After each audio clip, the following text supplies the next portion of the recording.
Hello, all you positive heads out there. It is so good to be back with all you beautiful reflections of the one source consciousness that creates and animates all things. If you're new to this podcast, of course, we are super happy to have you here, and we just ask that you bring an open heart and open mind to your listening experience and to be prepared to explore vantage points that I'm convinced will help shift or solidify your current understanding of the ultimate nature of reality in a way that is extremely empowering. Speaking of exploring powerful perspectives, I'm super excited to announce that on January 18th, originally January 5th, but I needed to push it back a bit, I'm going to be freely gifting each of you my very first book, The Golden Key: Modern Alchemy to Unlock Infinite Abundance. In the book, which was initially shown to me in a dream and has been followed by a next level amount of synchronicity, by the way, I share the keys to manifesting abundance that I've personally discovered over 20 plus years of trial, error, and deep exploration of these perspectives, as well as one golden key that ultimately ties them all together. Also, I would like to invite you to participate in a unique abundance manifestation game with me and the other readers that is outlined in detail at the end of the book and at the book's website, goldenkey.gift, where readers will also share the inspiring results of their abundance manifestation experiments. So if you're wanting 2021 to be the year that you alchemize the circumstances in your life so that your abundance expands to an entirely new level, head over to goldenkey.gift to sign up to accept my golden gift to you right when it comes out.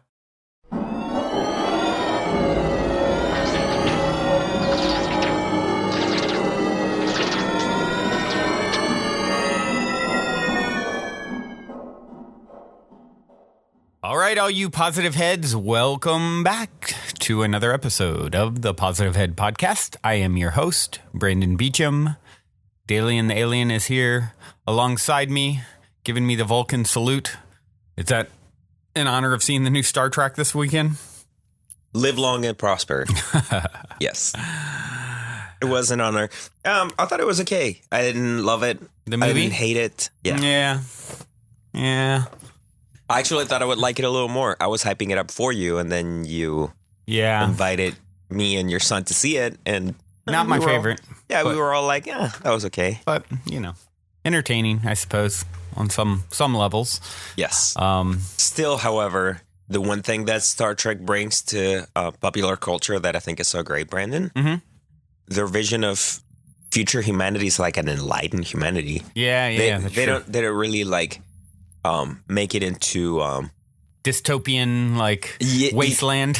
Yeah, exactly. It's like the complete opposite. And they don't really bash you over the head with it like, oh, look how progressive this version of humanity is. Right. But it is, yeah. Of course, what the big thing about this new one is, and, I just noticed the one scene, but Helmsman Sulu of the Starship Enterprise is a gay character.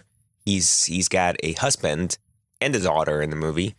Doesn't it show him being bisexual in the movie? I could have swore I saw one scene where he's making out with a girl, and then later he reunites with his husband or something. Oh, that could be it. Maybe I missed it. I was they're bringing in, they're pulling all the stops. That might make sense. I think that's what I saw. It was either him or is there any other main Asian characters?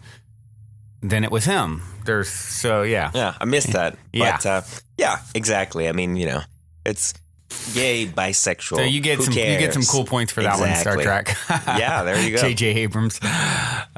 Cool. Let's see. Where are we at today? Sorry, everyone. Where are we at It's today? Monday morning still here when we're recording.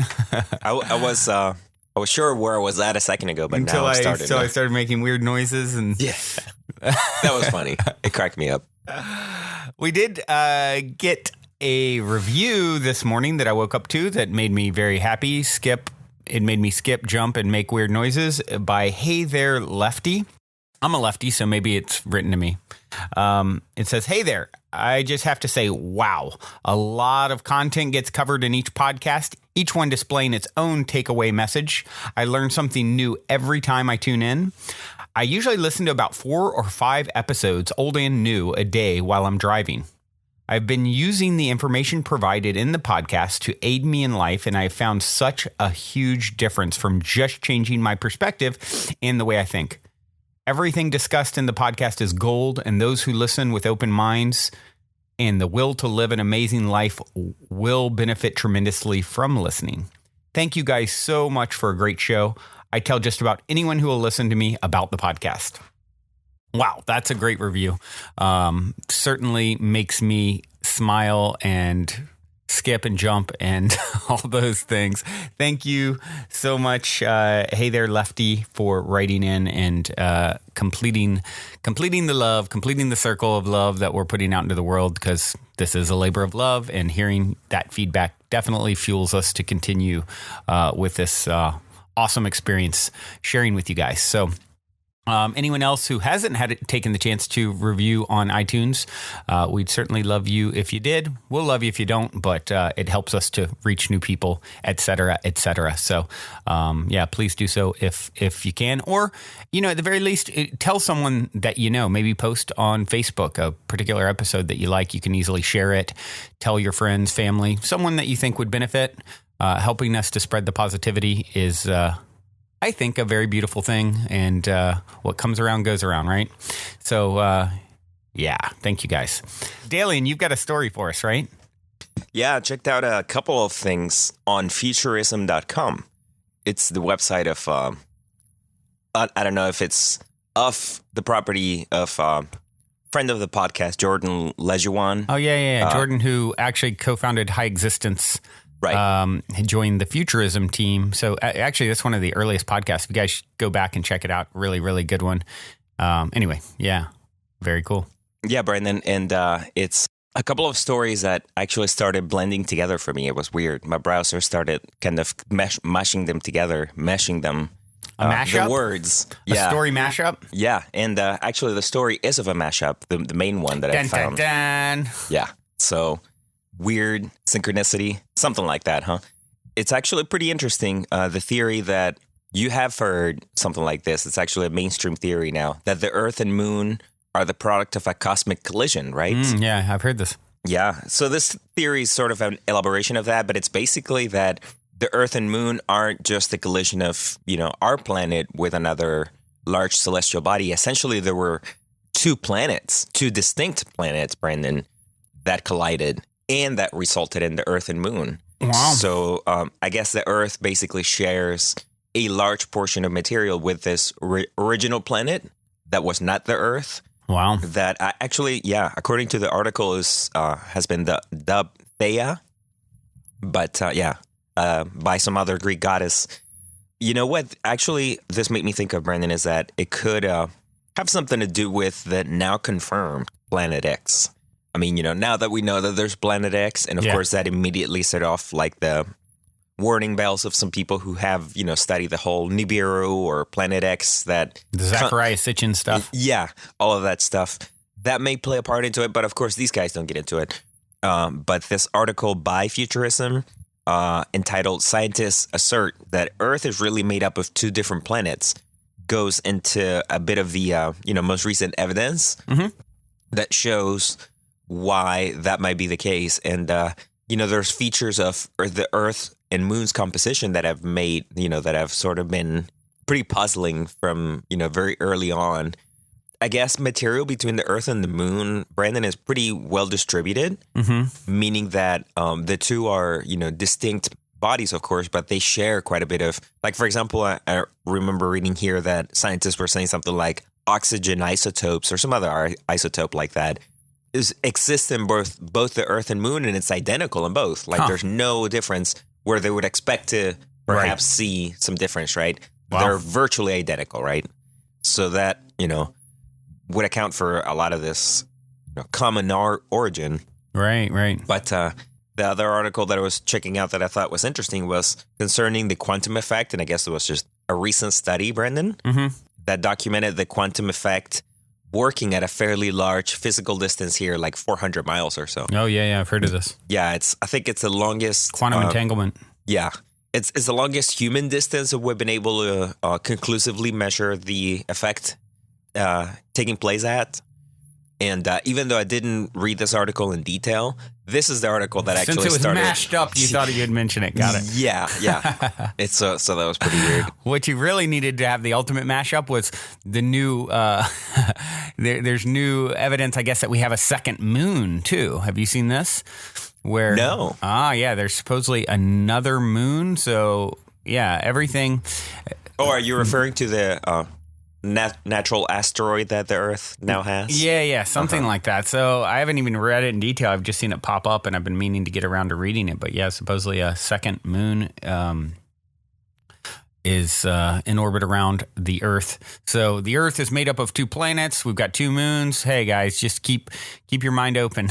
Who knows what's next? I'll throw another little bit of related mystery that I saw this weekend. I guess we've done some pretty exhaustive studies to try and account for dark matter, Brandon. And apparently still there's no real way to.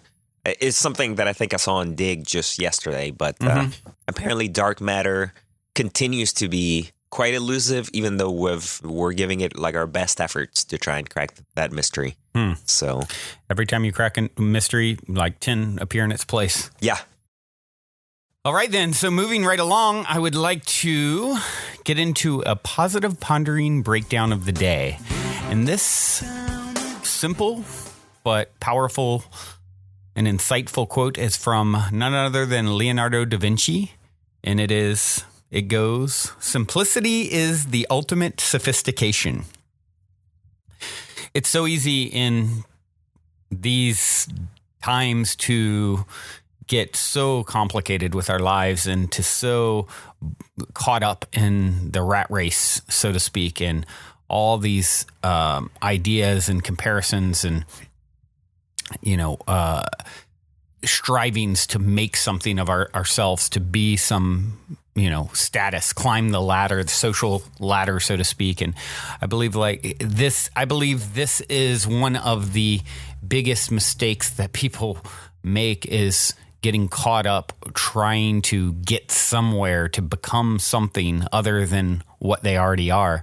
I know I've certainly had to learn some hard lessons and continue to learn lessons in regards to this subject. So it really resonates very, very strongly with me to remember to keep it really, really simple. And, I think back to Wayne Dyer many years ago talking about getting rid of like almost everything he owned, and how hard it was for him to do that, but then the freedom that came from it and how wonderful he felt not having all that baggage tying him down. And keep it simple. Why do we feel the need to overcomplicate? I think one of the reasons, Dalien, we feel the need to overcomplicate is we have a society that's constantly putting in our face products that we need to consume and things we need to do to, look like this model and own this car and, all this capitalist consumerism culture that is just out of control. I encourage everyone to take a deep breath and just relax into the idea that just simply being you is enough.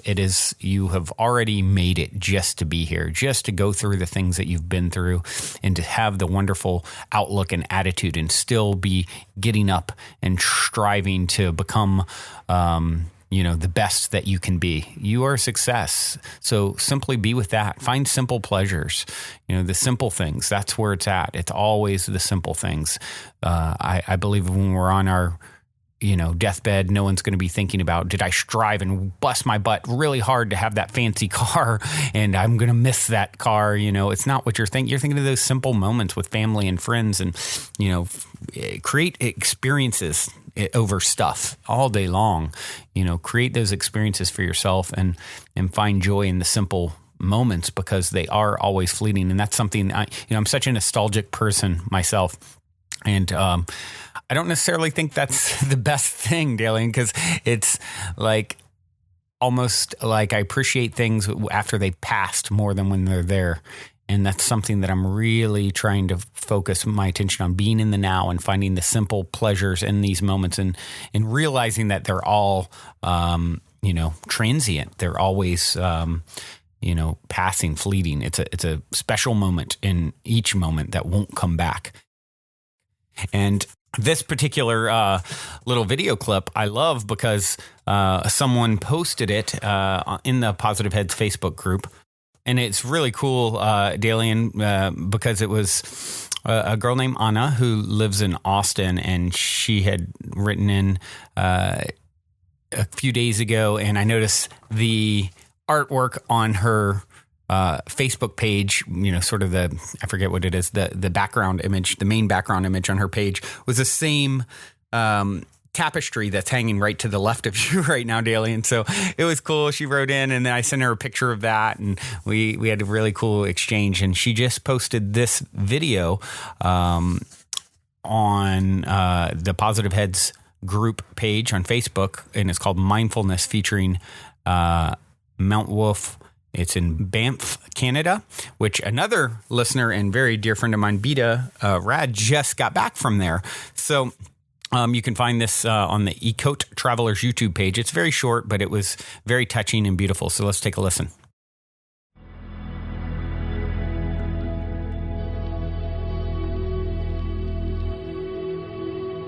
I think if I could get you to do one thing, I would say when you get to the point that you really feel highly motivated to just towards keeping your virtue, then you'll discover quite quickly just how extraordinary a life was meant to be and could be.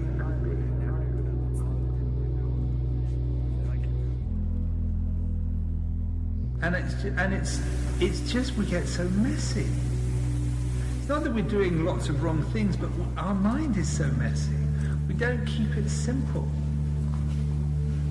And we end up making the life that we're living so inordinately complicated. Completely unnecessarily. And it's such a shame to end up feeling in a real muddle when actually you ought to be having the time of your lives. Okay. It doesn't actually take very much to make the deepest part of us incredibly happy. Just to be here, just to appreciate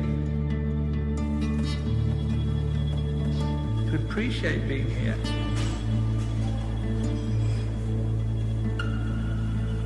To feel that you're alive, be in touch with your heart. That's it. That's it. It's a killer view. That's where our restaurant was.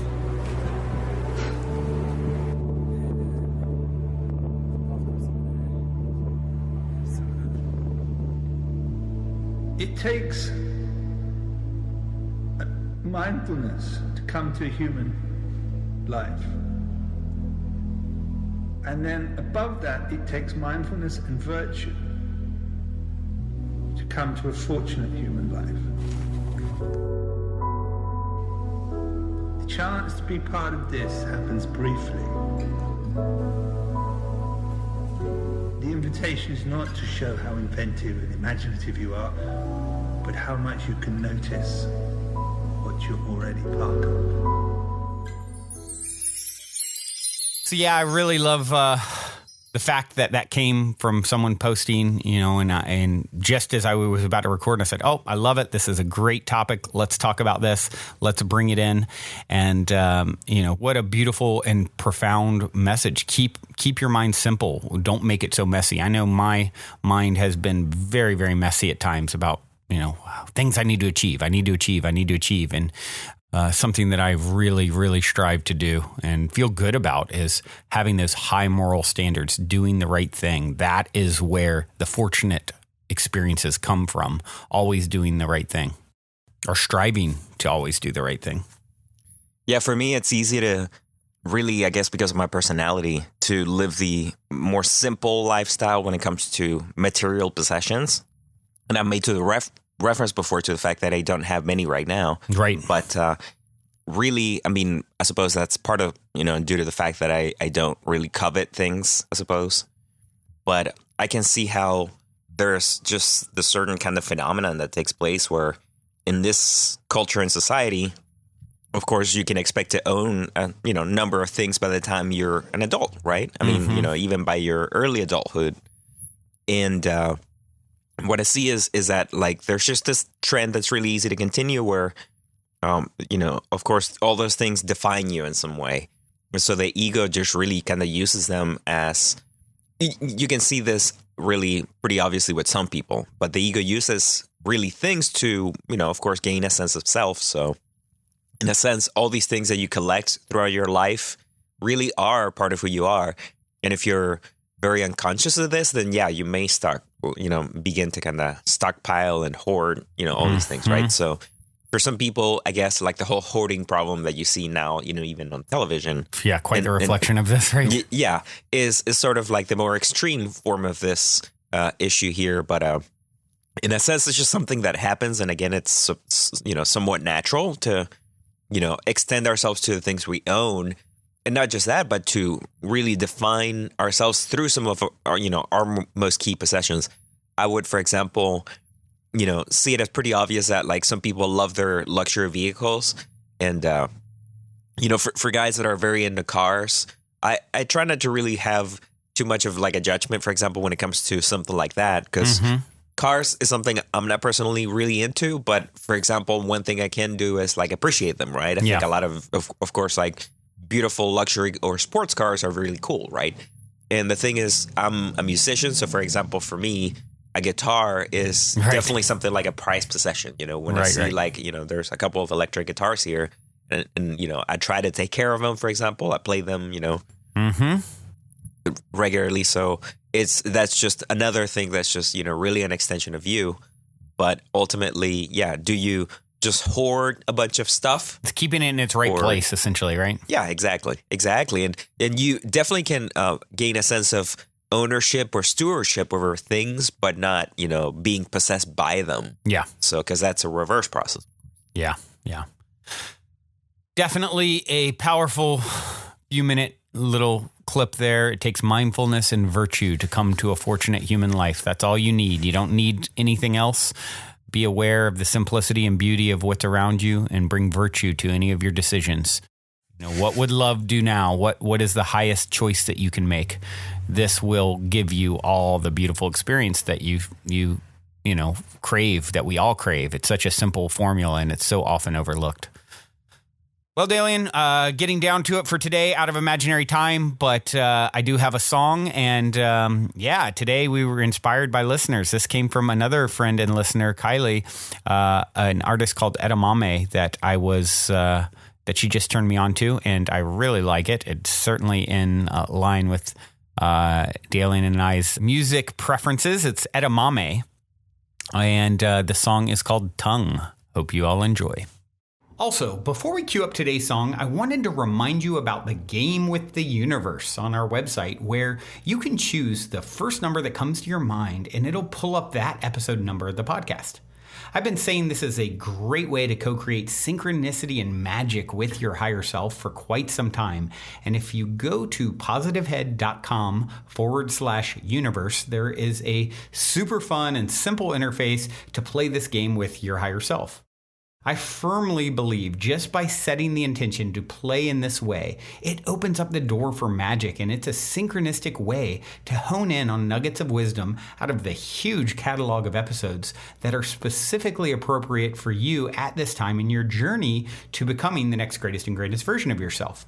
And it also makes for a super fun way to spark the curiosity of friends and family by having them choose a number, so they'll hopefully go and check out their number as well, which I greatly appreciate because it helps us to spread the word about the podcast. Once again, the address is positivehead.com/universe. And as a quick reminder, if you're curious to learn more about Purium superfoods and why I take them almost every day, be sure to also check out positivehead.com/transformation. On this journey of becoming the next greatest and grandest version of ourselves that we have all embarked upon, I cannot stress the importance of managing your physical vibration enough. And quite honestly, Purium has put together the simplest plan I've found to do so. I have my favorite, the appleberry shake, at least 5 times a week. Once again, to learn more about the Purium transformation, go to positivehead.com/transformation. Or if you want to keep it simple and just try out my favorite, the Appleberry Shake, you can go straight over to ishoppurium.com and be sure to use code positivehead for 25% off.